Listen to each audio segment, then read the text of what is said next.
एक बार मिसाइल की दोनों देशों की ताकत के बारे में जान लिया जाए, क्योंकि यहाँ पर जिस तरह से मिसाइल अटैक हुआ, जिस तरह से ईरान की तरफ से भी इंटरसेप्ट करने की कोशिश हुई है, ग्राफिक्स के जरिए भी वो हम अपने दर्शकों को समझाते हैं।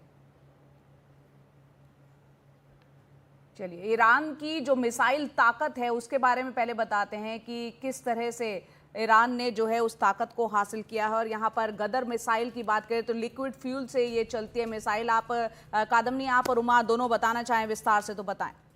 जी देखिए, ईरान की मिसाइल ताकत की जो हम बात करें तो गदर मिसाइल जो है वो पहले नंबर पे मिसाइल आता है। लिक्विड फ्यूल से चलती है मिसाइल और इसकी मारक क्षमता जो है वो 2000 किलोमीटर के आसपास जो है वो बताई जाती है। और देखिए 1950 किलोमीटर जो है इसकी क्षमता है। और जो 1 अक्टूबर का जो हमला हुआ था ईरान की तरफ से इजराइल में, वो गदर मिसाइल का उसमें इस्तेमाल जो है उसका इस्तेमाल किया गया, ये बताया गया था। और ये पावेह मिसाइल जो है वो 900 किलोमीटर प्रति घंटे की स्पीड से चलती है। इसकी मारक क्षमता भी ज़्यादा है और ये 1650 किलोमीटर की दूरी तय करती है। 1700 के आसपास की दूरी है इजराइल और ईरान के बीच की। और उसके बाद उनमें जिस तरह के हमले में जिस तरह की मिसाइलों का इस्तेमाल किया गया, उसमें फतह 2 मिसाइल जो है वो भी शामिल है, जो कि हाइपरसोनिक क्रूज मिसाइल है। और इसके ज़रिए भी ईरान जो अपनी ताकत का प्रदर्शन करता रहा है। और ये मैक 13 की रफ्तार से ये उड़ान भरता है। और 1 अक्टूबर के हमले में इस मिसाइल के इस्तेमाल की जो बात है वो भी सामने आई थी। तो ईरान की ये मिसाइल की ताकत है। हालांकि इसका जो रेंज है फतह 2 का वो 1300 किलोमीटर बताया जा रहा है, लेकिन इसको अगर इसका जो लूप बनता है और इसको अगर इस एक एंगल से छोड़ा जाए तो ये भी ईरान की सीमा को कहीं ना कहीं जाकर मार करता उस सीमा तक नज़र आता है। और मीडियम रेंज की जो एक अलग मिसाइल है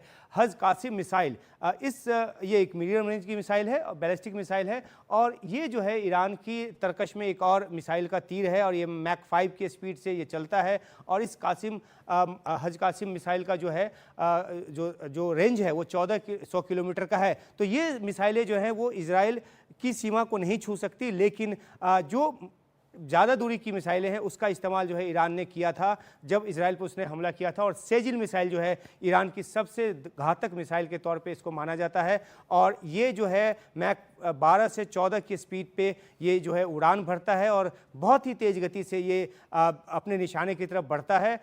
लेकिन जिस तरह से इजराइल की जो वायु रक्षा प्रणाली है वो 3 स्तरीय है।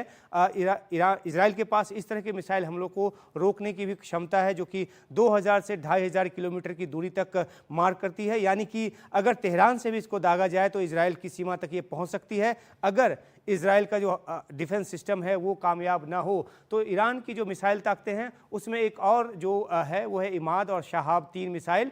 ये सफल बैलिस्टिक मिसाइल्स हैं और इसका भी बड़ा जखीरा जो है वो ईरान के पास है। और इन ताकतों की बूते ही जो इजराइल पे बड़े हमले का खतरा जो है बना रहता है। और इन मिसाइल को रोकने के लिए अमेरिका ने भी अपनी तरफ से बंदोबस्त किया हुआ है। ये मैक 2 से 7 की स्पीड पे चलता है। इसका भी रेंज जो है वो 2000 किलोमीटर है, यानी कि ईरान से सीधे जो है वो इजराइल तक मार कर सकता है। तो इन तमाम मिसाइलों के ज़रिए ही जो है ईरान एक खतरा बना रहता है इजराइल के लिए। और इसलिए इजराइल जो है वो आत्मरक्षा के अधिकार की दलील देते हुए इस तरह के उसने हमले किए, जिसमें उसने कहा है कि सैन्य ठिकानों को निशाना बनाया है और सैन्य ठिकाने के तौर पे उन जगहों को निशाना बनाने की बात सामने आ रही है जहां पे मिसाइल निर्माण होता है, भंडारण होता है या जहां से उसको लॉन्च किया जाता है।